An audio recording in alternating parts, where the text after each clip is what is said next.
নাতিরে নিয়ে কেউ কখনো হোটেলে যায়? এক রাতের ভিতরে কি এমন আলাউদ্দিনের চেরাক পাইলো যে এক রাতে রাতে বদলে গেল সে? এখন এই ইয়ং জেনারেশনের ছেলে মেয়েরা যেগুলো না করে, এখন এই বুড়েরাই তাই করে। বাপ মা হয়ে যদি মেয়েরে খারাপ রাস্তায় আগায় দেয়, ঠেলে দেয়, তাহলে এ তো বাবা মা না, এরা তো বাবা মা নামের কলঙ্ক।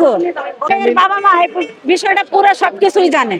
না জানলে পরে এতগুলো অটো রিক্সা কিনে দিছে, একটা ফ্ল্যাট কিনে দিছে, এই যে দোকান নিয়ে দিছে। এক রাতের ভিতরে কি এমন আলাউদ্দিনের চেরাক পাইলো যে এক রাতে রাতে বদলে গেল সে?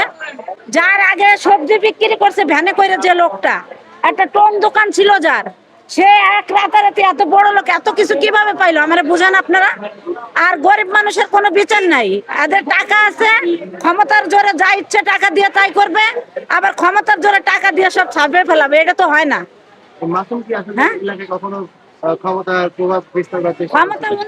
ক্ষমতার প্রভাব কি দেখাবে? এখন ওনার টাকার গরম, টাকার বেশি উনি এখন মনে হয় না মাটিতে পা দেয়, আকাশ দিয়ে চলে এইভাবে।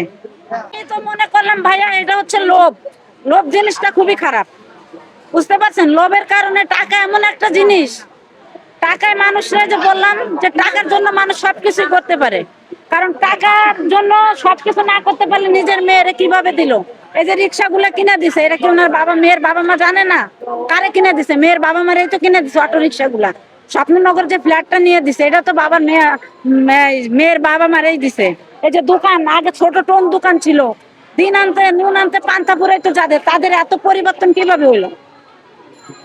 বলেন কিভাবে হইলো এত পরিবর্তন? এরা আমাদের ধর্ম নিয়ে এরা ব্যবসা করতেছে যথাযথ। আমি মনে করি আমরা জামাত বলতে কিছু চাই না, জামাত থাক, আমরা এরকম কিছু চাই না।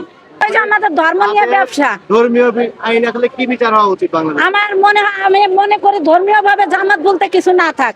আমাদের ইসলাম ধর্ম শান্তির ধর্ম, আমাদের ইসলাম নিয়ে যে ব্যবসা করবে, আমরা এরকম জামাত এরকম চাই না। আমরা এরকম জামাতের আমাদের কোনো দরকার নাই।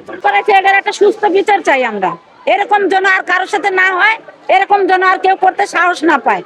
এটা আমরা সঠিক যেটা বিচারটা চাচ্ছি, তাদেরও বিচার হবে। অপরাধ যে করবে, আমি করি আরেকজন করুক, অপরাধের বিচার চাই আমরা। এতে বাবা হোক মা হোক কারোর কোনোই নাই। এমপির যেরকম বিচার হয়েছে, উনাদের এরকম বিচার হওয়ার দরকার আছে। কারণ যাতে বাপ মা হয়ে যদি মেয়ের খারাপ রাস্তায় আগায় দেয়, ঠেলে দেয়, তাহলে এ তো বাবা মা না, এরা তো বাবা মা নামের কলঙ্ক। এক বাবা মার কারণে পুরো পৃথিবীর সব বাবা মার বদনাম। ওর বাবার চেয়েও বেশি, হ্যাঁ, এই মেয়ের বাপের চেয়েও বেশি বয়স, হ্যাঁ দাদার বয়সী হবে।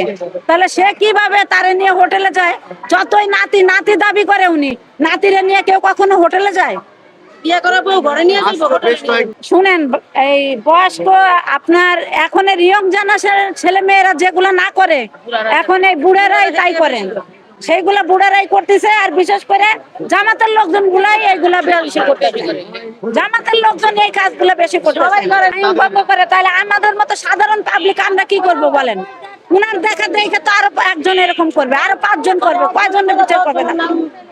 আমি মনে করি বাংলাদেশের সবচেয়ে বড় 2টা দল, সেটা হচ্ছে প্রথমত আওয়ামী লীগ বড় দল বাংলাদেশের ভিতরে, রাজনীতিবিদের ভিতরে আওয়ামী লীগ, বিএনপি, এই 2টা দল হচ্ছে বাংলাদেশের ভিতরে সবচেয়ে বড় একটা রাজনীতিবিদ। ঠিক আছে, এই যে জামাত বলেন, এনসিপি বলেন, এগুলা আমি মনে করি এগুলা না থাকাই ভালো। এইগুলা বলতে কিছু না থাক, আমরা এই 2 দলেই থাকতে চাই, 2 দলই থাক। আর এই যে এনসিপি বলেন, জামাত বলেন, এগুলা আমরা আসলে চাই না। এগুলা দেশে অশৃঙ্খলা শুরু করছে।